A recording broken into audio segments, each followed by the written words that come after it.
purihan, Diyos ng lahat mapapuri. Sa kaitaasan, siya'y papurihan, ngayon at magpakailanman.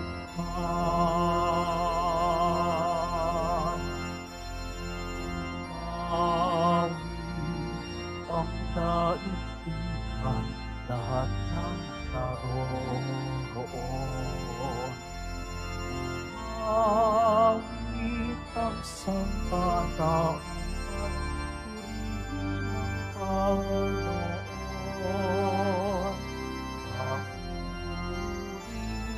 Papuri sa kaitaasan, siya'y papurihan, Diyos ng lahat mapapuri. Sa kaitaasan, siya'y papurihan, ngayon at magpakailanman. Sa ngalan ng Ama at ng Anak at ng Espiritu Santo, Amen. sumainyo ang Panginoon. At sumayo rin. Mga kapatid, aminin natin ang ating mga kasalanan upang tayo'y maging marapat gumanap sa banal na pagdiriwang. Tayo pong lahat, inaamin ko sa makapangyarihan Diyos at sa inyo mga kapatid, na lubak nagkasala sa isip, sa salita, sa gawa, at sa aking pagkukulang. Kaya isinasamo ko sa Mahal na Birheng Maria, sa lahat ng mga banal, at sa inyo mga kapatid na ako'y ipanalangin sa Panginoong ating Diyos. Kaawaan tayo ng makapangyarihang Diyos, patawarin tayo sa ating mga kasalanan, at patnubayan tayo sa buhay na walang hanggan. Amen. Panginoon, kaawaan mo kami. Panginoon, kaawaan mo kami. Kristo, kaawaan mo kami. Kristo, kaawaan mo kami. Panginoon, kaawaan mo kami. Panginoon, kaawaan mo kami. Manalangin tayo. Ama naming makapangyarihan, lakas ka na mga walang inaasahan kundi ikaw. Ang pagluhog namin sa iyo'y pagbigyan, sapagat kami mga tao lamang na pawang mahihina kapag iyong iniwanan. Kaya naman kami lagi mong tulungan upang sa pagtupad ng iyong mga kautusan, ikaw ay aming mabigyang kasiyahan sa aming iniisip at ginagawa araw-araw. Sa pamamagitan ni Hesukristo, kasama ng Espiritu Santo, magpa sa walang hanggan. Amen. Magsipo muna lahat. Pagbasa mula sa unang aklat ng mga hari. Nang patay na si Nabat, sinabi ng Panginoon kay Elias na taga Tisbe, "Madali ka, puntahan mo si Haring Akab, makikita mo siya sa Jezreel sa ubasan ni Nabat. Naparoon siya upang kamkamin iyon. Sabihin mo sa kanya, ito ang ipinasasabi ng Panginoon, isa kang mamamatay tao. Ngayon na may pangangamkamang ginawa mo, kung saan hinimod ng mga aso ang dugo ni Nabat, doon din hihimurin ng mga aso ang iyong dugo." Sinabi ni Akab kay Elias, "Narito ka na naman, mahigpit kong kaaway." Sagot naman sa kanya ni Elias, "Oo, hinahanap kita uli sapagkat nagumon ka sa kasamaan. Malagim na parusa ang babagsak sa iyo. Ganito ang ipinasasabi ng Panginoon, itatakwil kita.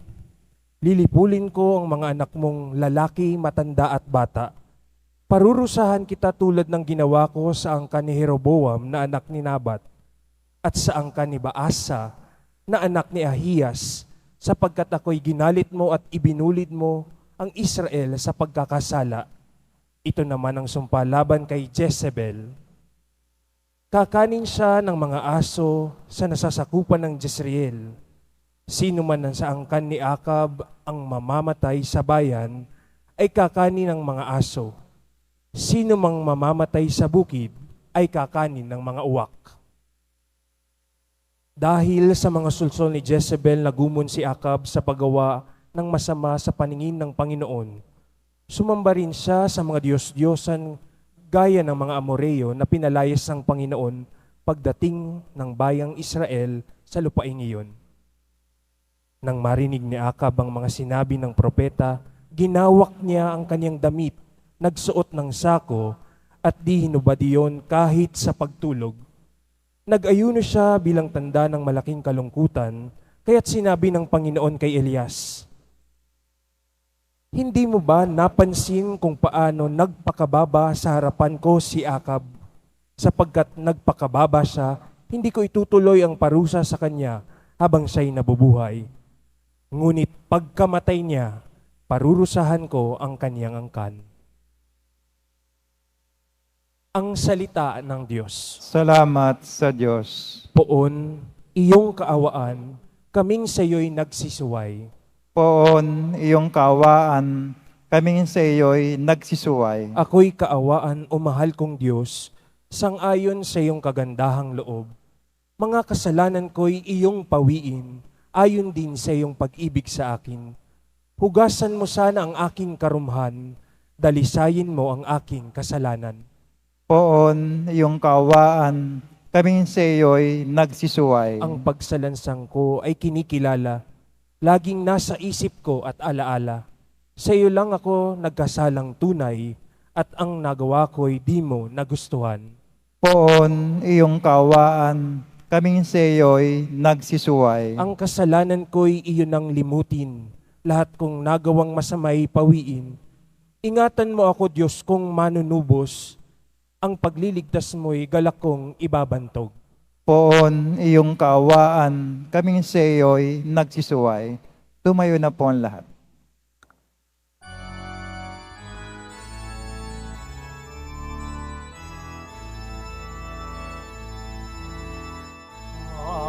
Hallelujah,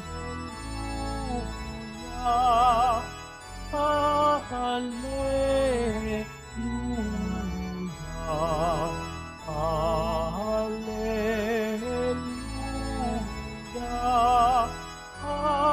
hallelujah.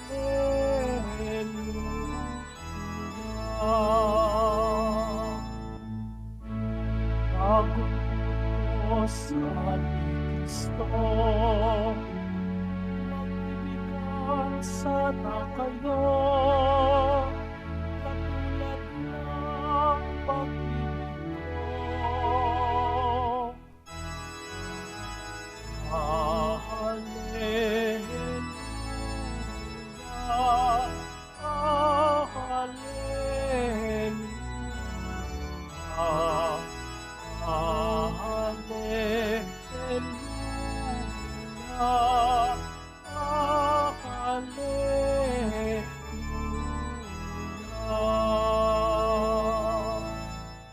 Sumainyo ang Panginoon. At sumayo rin. Ang mabuting balita ng Panginoon ayon kay San Mateo.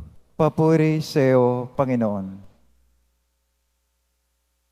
Noong panahong iyon, sinabi ni Jesus sa kaniyang mga alagad, "Narinig na ninyong sinabi, ibigin mo ang iyong kaibigan at kapuotan mo ang iyong kaaway. Ngunit ito naman ang sabi ko, ibigin ninyo ang inyong mga kaaway at idalangin ninyo ang mga umuusig sa inyo, upang kayo'y maging tunay na anak ng inyong amang nasa langit. Sapagkat pinasisikat niya ang araw sa masasama at sa mabubuti, at pinapapatak niya ang ulan sa mga banal at sa mga makasalanan. Kung ang mga umiibig sa inyo na ang siya lamang ninyong iibigin, ano pang gantimpala ang inyong hihintayin? Hindi ba't ginagawa rin ito ng mga publikano? At kung ang binabati lamang ninyo'y ang inyong mga kapatid, ano ang nagawa ninyong higit kaysa iba? Ginagawa rin iyan ng mga hentil. Kaya dapat kayong maging ganap gaya ng inyong amang nasa langit. Mga kapatid, ang mabuting balita ng Panginoon. Pinupuri ka namin, Panginoong Hesukristo. Magsiupo muna ang lahat. Magandang umaga po sa lahat. Pagkatapos po ng Sermon on the Mount na ebanghelyong ating napakinggan nung nakaraang araw, si Jesus ay nagbigay ng anim na batayan ng pagiging buhay Kristiyano na sa isang banda tinatawag na antithesis. Bakit antithesis? Dahil mayroong thesis, antithesis.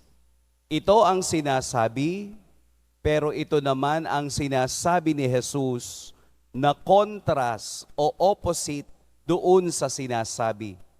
Saan galing yung sinabi? Lagi kasing nating narinig nitong nakaraang araw ng mga ebanghelyo, narinig na ninyong sinabi. Saan sinabi? Doon po sa lumang tipan. Ito na yung narinig nila sa lumang tipan. Ito ang sinasabi. Pero nang si Jesus ay nagsalita, ito naman ang kaniyang sinasabi. So thesis, tawag doon statement, and then another statement na opposite doon sa unang statement. Kaya ang tawag natin doon sa sinasabi ni Jesus ay ang 6 antithesis. So kapag inyong titingnan, thesis plus antithesis equals synthesis. Di ba? Ipinapasok ni Jesus, iniiba, binabago, nilalagyan ng bagong kahulugan ang lumang bagay na narinig sa bagong narinig nila para maging bago sa kanilang pamumuhay. Ito ang batayan ni Jesus. Ang hindi mamuhay sa lumang kaisipan, bagkus mabago ayon sa kaniyang batayan. Narinig na natin ito sa libro ng Leviticus. Narinig na natin ito sa libro ng Deuteronomy. Narinig na natin ito sa lumang tipan na ibigin mo ang iyong kaaway. Pero ano ang sabi ni Jesus? Mayroong extension. Hindi sapat na iibigin mo lang ang sarili mo o hindi kailangang ibigin mo rin ang kaaway mo at napupuot sa'yo. Yun po yung dagdag. Yun po yung synthesis. Dahil mawawalan nga ng halaga ang salitang pag-ibig kung mamimili ka lang ng kaya mong ibigin.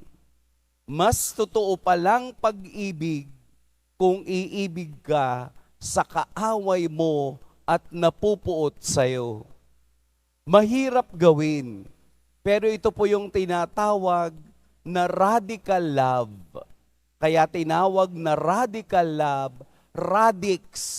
Ibig sabihin ng salitang radix, root, ugat. Bababa ka, titingnan mo, lalaliman mo ang pag-unawa sa salitang pag-ibig. Dahil kung hindi ka pupunta at tutungo sa ugat ng pag-ibig, hindi natin matututunan kailanman ang katuruan ng Diyos na ang Diyos ay pag-ibig. Malayo ba? Hindi po. Madali nating mauunawaan ang radical love dahil si Jesus ang halimbawa ng kabanalan at si Jesus ang halimbawa ng pag-ibig na iyan. Sa kaniyang pagkapako sa krus at pagkamatay, ipinakita ni Jesus ang radical love at pagmamahal kahit na ang mga taong umuusig sa Kanya. Normal po ang galit. Normal na ikaw ay mapuot. Ang hindi normal ay ang mamuhay ka simula nang ika'y nagalit hanggang ngayon. Yun po ang hindi normal. May isang taong nagtanong, isang bata ang nagtanong sa kaniyang tatay, "Tatay, ano po ba ang galit? What is anger?" Sumagot yung ama, "Ang anger ay ang punishment na ibinibigay ng tao sa kaniyang sarili dahil lamang sa pagkakamali ng iba." Ibig sabihin po, kung may nararamdaman kayong galit ngayon, kayo lamang ang nagpaparusa sa sarili ninyo. Dahil yung taong nagbigay sa iyo ng galit, hindi ka na iniintindi. Yung taong naging cause ng galit mo ngayon, hindi ka na iniisip. Ikaw na lamang ang nag-iisip dahil ikaw ay nagagalit. Kaya imbes na maramdaman mo ang galit, ipagdarasal natin ang mga taong nakasakit sa atin upang mapawi at unti-unting mawala ang pagkagalit na yan. Dahil mas delikado ang epekto ng galit kesa sa epekto ng pag-ibig. Tingnan ninyo po, pag galit kayo, alam mo ba na kapag nagagalit, sabi ng mga doktor, may 4 na epekto sa tao. Anong una? High blood. Mag-isa ka na lang, naha-high blood ka pa kasi iniisip mo nagagalit ka.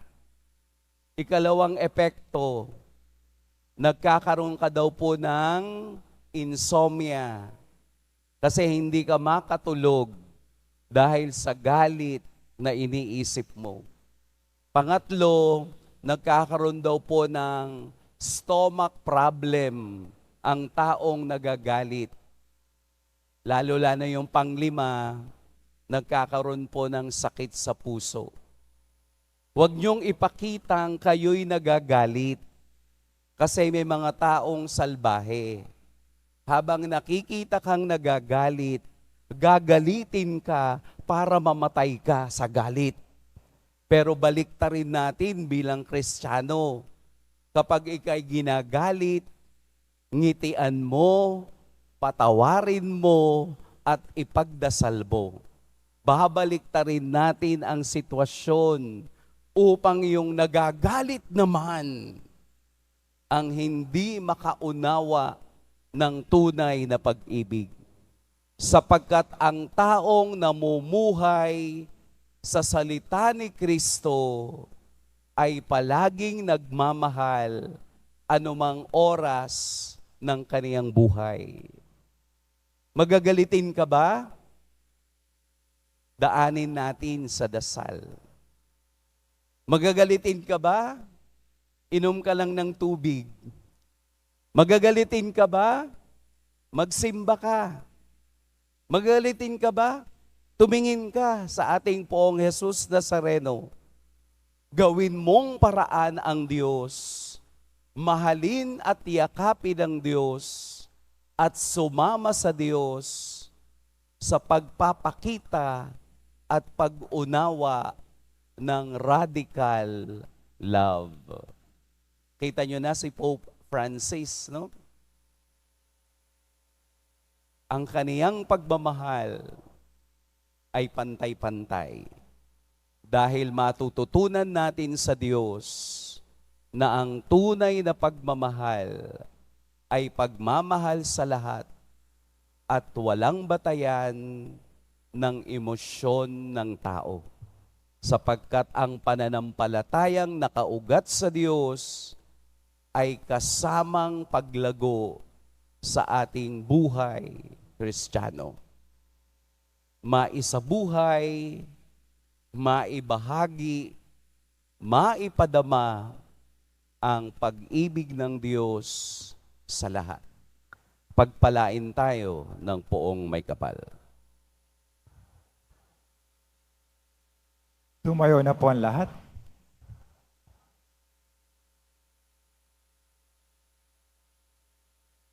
Minamahal kong mga kapatid, lumapit tayo sa Ama upang tulungan tayong makasunod sa halimbawa ni Jesus na naguutos sa atin na ibigin natin ang ating mga kaaway. Ama, tipunin mo kami sa iyong pag-ibig. Ama, tipunin mo kami sa iyong pag-ibig. Ang mga pinuno ng simbahan, naway magbigay saksi sa pamamaraan ng habag, pag-ibig at pagpapatawad upang masalamin sa kanila ng sanlibutan ang kabanalan ng Diyos. Manalangin tayo. Ama, tipunin mo kami sa iyong pag-ibig. Ang mga namimighati at nasusuklam sa kanilang kapwa, naway mapagtanto na maghihiwalay sa kanila sa Diyos ang pagbibigay daan sa hinanakit at galit. Manalangin tayo. Ama, tipunin mo kami sa iyong pag-ibig. Ang mga pamilyang nagkahiwa-hiwalay at sinira ng hindi pagbibigay halaga sa bawat isa, naway muli nilang matagpuan ang dating alab ng pagsasama at pagkakasundo. Manalangin tayo. Ama, tipunin mo kami sa iyong pag-ibig. Ang mga may sakit, naway makamit ang kapayapaan ng kaisipan at kalooban na nagmumula sa kanilang pagkakaunawa at pagtanggap sa kahalagahan ng kanilang pakikihati sa pagdurusa ni Kristo. Manalangin tayo. Ama, tipunin mo kami sa iyong pag-ibig. Ang mga pumanaw, naway makihati sa kapayapaan at kaligtasan ng paghahari ng Diyos. Manalangin tayo. Ama, tipunin mo kami sa iyong pag-ibig. Ama naming Diyos, alam mo kung ano ang mabuti para sa amin. Tanggalin mo ang lahat ng hinanakit sa aming mga puso at basbasan mo ang lahat ng aming pagsusumikap na mahalin ang aming kapwa. Hinihiling namin ito sa pamamagitan ni Kristong aming Panginoon. Amen. Magsipo muna ang lahat.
Tumayo na po ang lahat. Manalangin kayo mga kapatid upang ang paghahain natin ay kalugdan ng Diyos amang makapangyarihan. Tanggapin nawa ng Panginoon itong paghahain sa iyong mga kamay, sa kapuri niya at karangalan, sa ating kapakinabangan at sa buong sambayan niyang banal. Ama naming lumikha, kami ginawa mong may angking katauhan na dapat pakanin at pangalagaan at iyong dinudulutan ng banal na pakikinabang.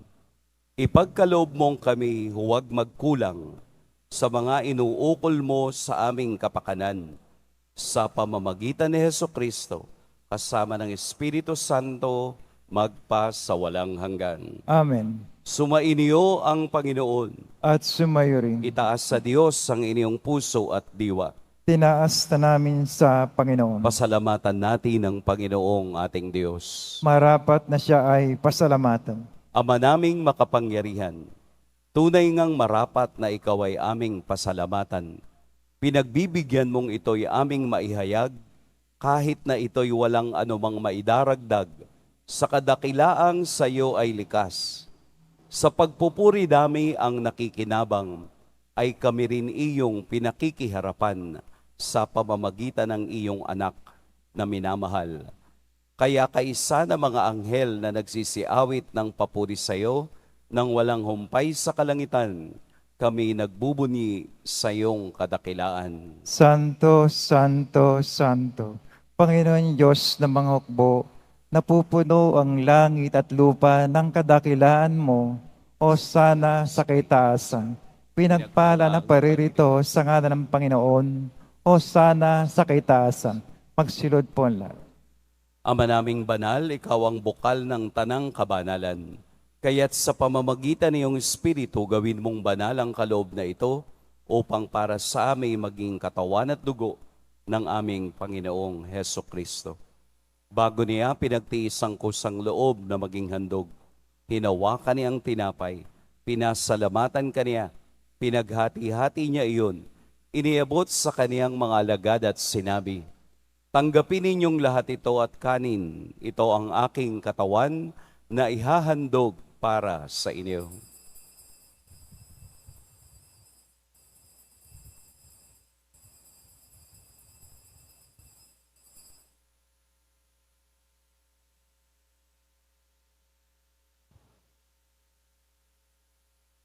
Gayun din naman, noong matapos ang hapunan, hinawakan niya ang kalis, muli kaniyang pinasalamatan.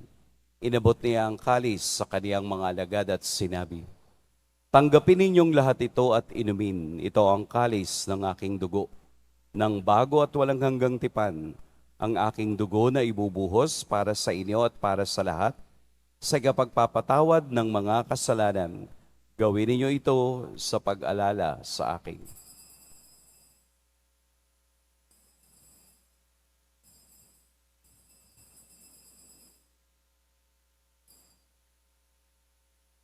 Tumayo na po ang lahat. Ipagbunyi natin ang misteryo ng pananampalataya. Kristo'y namatay, si Kristo'y nabuhay, si Kristo'y babalik sa wakas ng panahon. Ama, ginagawa namin ngayon ang pag-alala sa pagkamatay at muling pagkabuhay ng iyong anak. Kaya't iniaalay namin sa iyo ang tinapay na nagbibigay buhay at ang kalis na nagkakaloob ng kaligtasan. Kami nagpapasalamat dahil kami iyong minarapat na tumayo sa harap mo para maglingkod sa iyo. Isinasamo namin kaming magsasalo-salo sa katawan at dugo ni Kristo ay mabuklod sa pagkakaisa sa pamamagitan ng Espiritu Santo. Ama, lingapin mo ang iyong simbahang laganap sa buong daigdig. Puspusin mo kami sa pag-ibig, kaisa ni Francisco na aming Papa, at ni Jose na aming obispo at ng tanang kaparian. Alalahanin mo rin ang mga kapatid naming nahimlay nang may pag-asang sila'y muling mabubuhay, gayon din ang lahat ng mga pumanaw.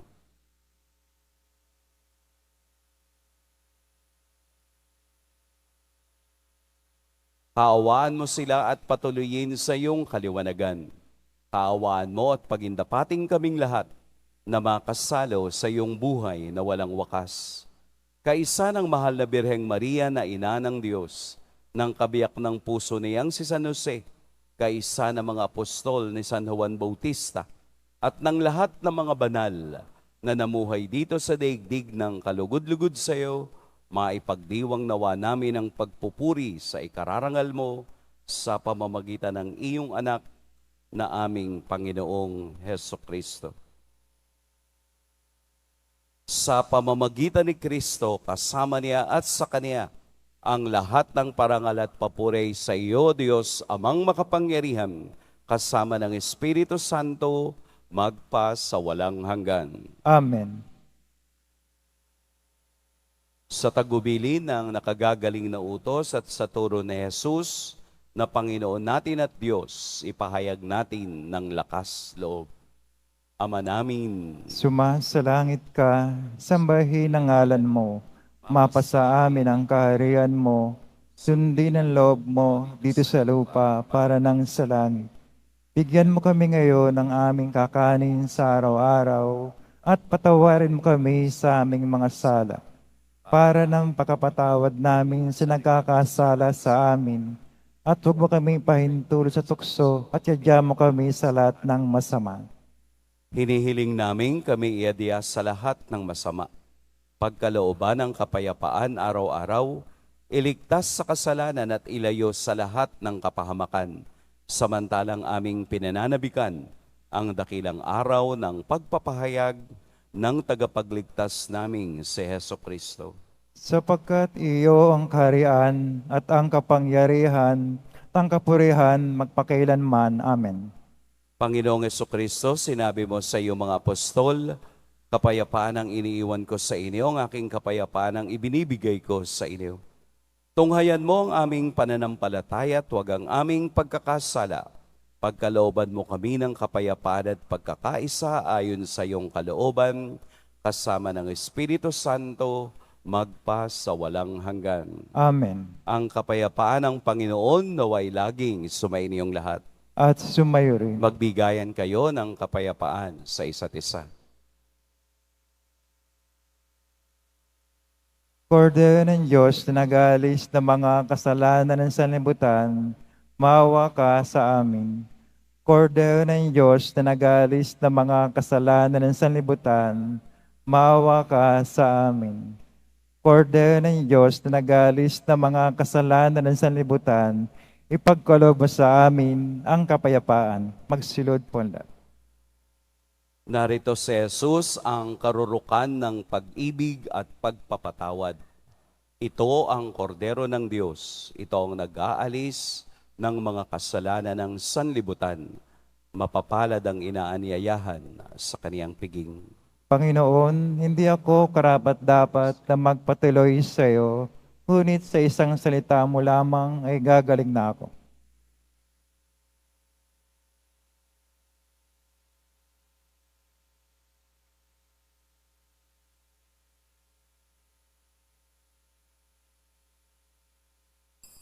Para sa lahat ng tatanggap ng banal na komunyon, sasagot po tayo ng amen pagkasabi ng pare o ng lay minister ng katawan ni Kristo at isubo agad si bibig bago umalis sa harapan ng pare o lay minister. Sumunod po tayo.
Tumayo na po ang lahat.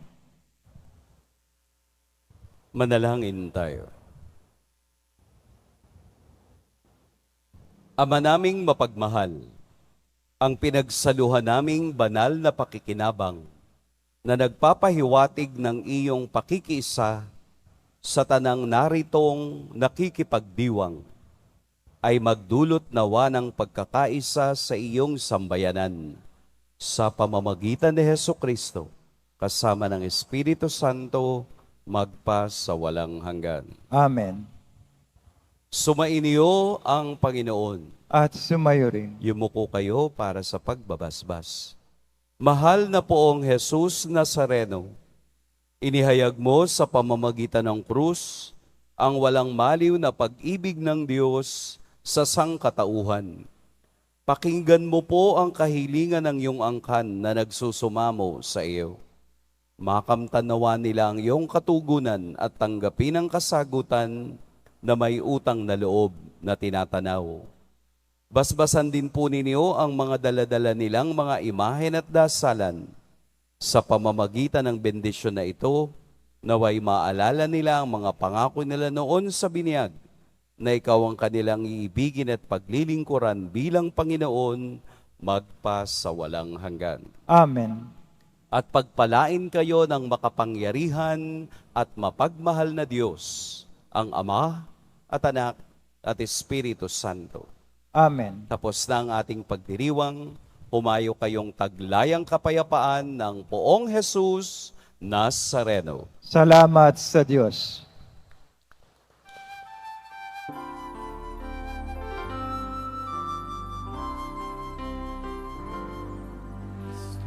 Padre Jesus Nazareno, sinasamba ka namin. Ipintuko ka namin.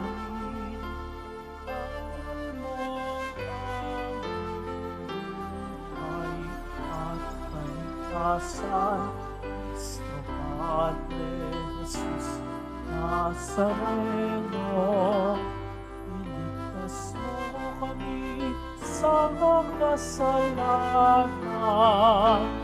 Ang krus mo pinamatayan ay sa bisag ng kaligtasan. Nuestro Padre Jesus Nazareno, hinarangan ka namin. Nuestro Padre Jesus Nazareno, hinarangan ka namin. Nuestro Padre Jesus Nazareno, hinarangan ka namin. Nuestro Padre Jesus Nazareno,